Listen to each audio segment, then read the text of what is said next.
Ginising ni Kulas yung anak niyang si Barbie dahil kaarawan nito. Barbie anak, gumising ka na. Paggising ni Barbie, "Good morning po tay."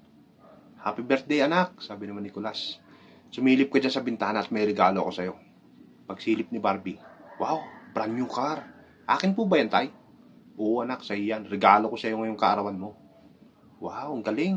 Kaya lang, para makuha mo yan nak, kailangan mag-aral ka muna magmaneho. Bukas na bukas nak, darating yung tutor mo. Tuturuan ka mag-drive."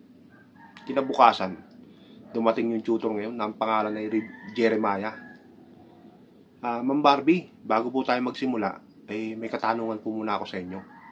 "Sige po kuya, ano po ba yun?" sabi ni Barbie ngayon.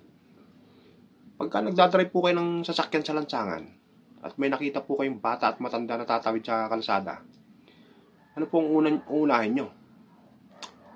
"Uunahin ko kuya yung matanda," sabi naman ni Barbie na may pagyayabang. Bakit po?" "Kasi yung matanda, marami nang nagawa sa buhay niya yun. Yung bata po, marami pang magagawa." Mali po yung sagot nyo. Bagsak na po kaagad kayo." Bakit po? Ano pong mali sa sagot ko?" sabi ni Barbie. Bakit di nyo po unahing apakan yung preno?"